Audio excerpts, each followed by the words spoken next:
Mga kapatid, kapuso, kapamilya, kapatid lang. Tayo po'y makinig sa ating okay. Tayo po lahat ay makinig sa sasabihin ng ating butihing Ginoong Ariel. Mayor. Okay. Sir Ariel. Yeah.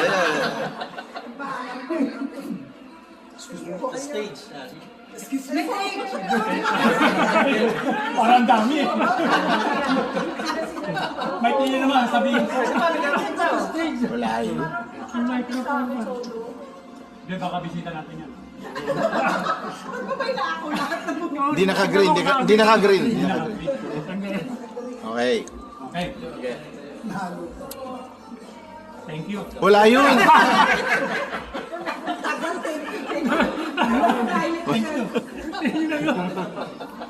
Wala yun. Okay. Ako na thank the Lord for another year. Saka kanina medyo nagtampo na ako sa inyo kanina. Sabi ko, may plano itong mga ito, hindi mo ako sinabi. Siyempre, meron yata silang fellowship. Tapos meron silang may party yata kasi may mga bag eh. May bag, hindi mo kami sinabi ng Nicole. Alam pa ni Nicole. Buti na lang, ano si George. Anyway, Saan si George? thank you sa inyo sa group. Mga kaibigan ko, tapat. Hanggang sa Intramuros, nagkita-kita tayo. Si Brother George, tapat. Totoo yung sinabi niya na you have to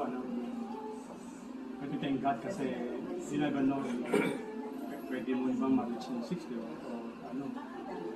kunin na tayo nito pero God allowing me na celebrate. Sabi ko nga noon ang celebration naman ng doesn't matter kung not necessarily kailangan big celebration. So everyday na ina-extend natin ng God, let us celebrate kasi blessing na yun. So yung iba nga diba, hindi nga they don't wanna say yung yung mga edad nila pero when you sinasabi mo edad mo i-taking God kasi pinabot ng gano'ng age, diba? Saka I want to thank the Lord sa mga blessing and even sa struggle namin, me personally, even sa family, and all of us naman may mga struggle tayong life.